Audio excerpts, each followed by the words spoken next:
अस्सलामुअलैकुम वरहमतुल्लाहि वबरकातुहू। मेरे नाज़रीन किराम, अगर आपने बैरिस्टर असदुद्दीन ओवैसी की बात को अगर आज उसकी बात पर अमल नहीं किया तो मेरे भाइयों बहुत ही पछताना पड़ेगा। और ये वीडियो असदुद्दीन ओवैसी साहब का बहुत ही ज्यादा वायरल हो रहा है।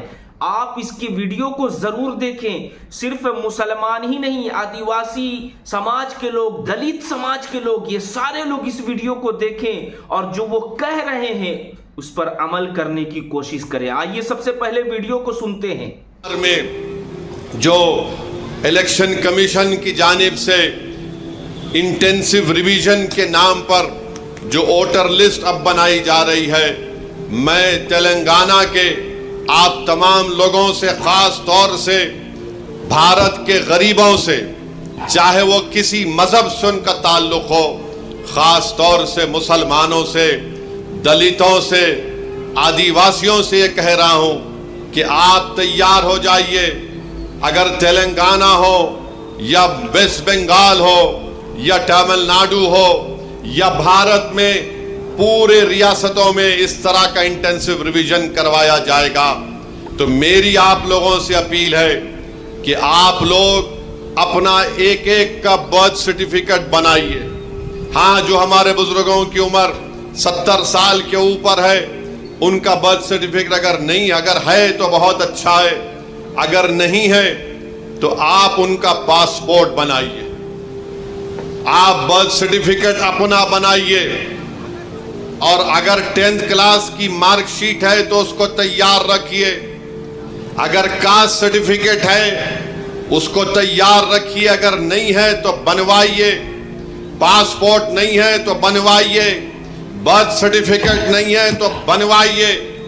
अगर कोई रिटायर्ड पेंशनर है तो जो पेंशन का आर्डर मिलता है उसको उठाकर रखिए।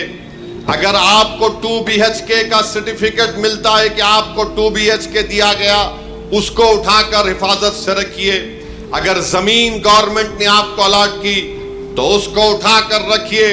अगर आप गवर्नमेंट के मुलाजिम हैं या थे, उसका ID कार्ड उठाकर रखिए। क्योंकि याद रखिए मेरी इस बात को कि अब जब इंटेंसिव रिवीजन हो रहा है तो इलेक्शन कमीशन ने जो हिदायतें BLOs को दी है बिहार में, उसमें यह कहा गया कि अगर इलियास साहब के घर पर कोई 3 मर्तबा BLO चला जाएगा और 3 मर्तबा किसी जायज वजह से इलियास साहब अपने घर पर मुकीम नहीं होंगे तो BLO उसकी इत्तला ERO को और AERO को देगा। और ये AERO और ERO को इख्तियार हासिल है कि वो 1955 के सिटीजनशिप एक्ट के तहत उन तमाम ओहदेदारों को इत्तला देना के लिए साहब शायद भारत के नागरिक नहीं है, तो ये सिटीजनशिप का मसला पैदा हो जाएगा। तेलंगाना में भी इंटेंसिव रिवीजन होगा, बल्कि पूरे मुल्क में होगा। मैं आज यहां बोधन की सरजमीन से खड़े होकर उन तमाम भारत के गरीबों को कह रहा हूं, उन दलितों को, आदिवासियों को और मुसलमानों को कह रहा हूं कि आपको नंबर 1 अपना बर्थ सर्टिफिकेट बनाना है। 10th क्लास अगर किसी ने किया तो मार्कशीट तैयार रखना है। कास्ट सर्टिफिकेट है तो तैयार रखिए, और अगर आप उस कास्ट में आते हैं उसका सर्टिफिकेट निकलवाइए। आपके पास अगर गवर्नमेंट की स्कीम का दिया हुआ 2 BHK का सर्टिफिकेट है तो उसको उठाकर रखिए। ये इसलिए कह रहा हूं कि 10 डॉक्यूमेंट की बात जो इलेक्शन कमीशन ने बिहार में की, वो यही 10 डॉक्यूमेंट हैं। हमने सुप्रीम कोर्ट को अख्तरुल ईमान मजलिस की तरफ से गए तो सुप्रीम कोर्ट ने अपने इंटरिम ऑर्डर में कहा कि प्राइमा फेसी हम इलेक्शन कमीशन से कहते हैं कि आधार कार्ड को भी, जो इलेक्शन कमीशन का वोट डालने का एपिक कार्ड होता है, राशन कार्ड को भी वो कंसीडर करे। तो ये जरूरी है, याद रखिए, जब तेलंगाना में या आपके किसी रियासत में ये इंटेंसिव रिवीजन होगा तो आप लोग परेशान होने की जरूरत नहीं, अभी वक्त है। पासपोर्ट बना सकते, दबा के पासपोर्ट बनाओ। बर्थ सर्टिफिकेट नहीं है तो बर्थ सर्टिफिकेट बनाओ, कास्ट सर्टिफिकेट है यह नहीं है, आप आते हैं उस कास्ट में तो उस कास्ट सर्टिफिकेट को बना के रखो। याद रखो मेरी इस बात को, अगर आपका नाम वोटर लिस्ट से निकल गया तो मोदी को सबसे ज्यादा खुशी होगी। क्यों खुशी होगी? क्यों खुशी होगी बताता हूं मैं आपको।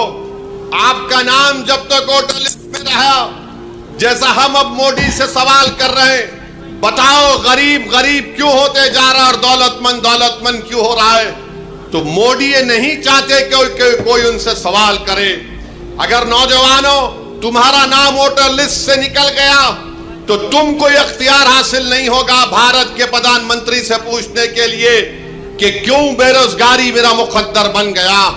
और जिस तरीके से बार बार ये कहा जा रहा है कि फुला इलाके में बांग्लादेशी है, फुला इलाके में रोहिंग्या म्यांमार के लोग हैं, फुला इलाकों में नेपाली लोग आके बस गए, ये सब तैयारियां की जा रही हैं। मैं आपको जिम्मेदारी से बाखबर कर रहा हूं।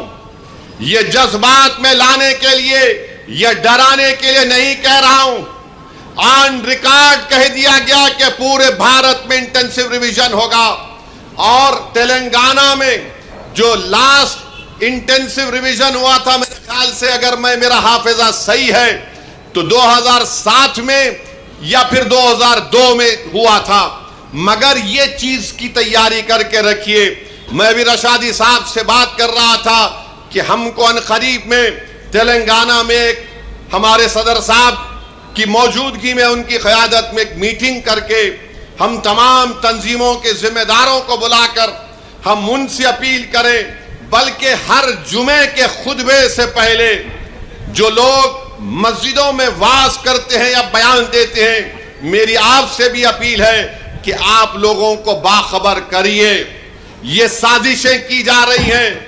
कल तुम्हारा नाम वोटर लिस्ट से निकल गया तो वोट डालना तो दूर की बात, कोई आकर तुमसे कहेगा कि अपनी शहरियत साबित करो। फॉरेनर्स ट्रिब्यूनल को भिजा दिया जाएगा, उसका भी एक प्रोसीजर है।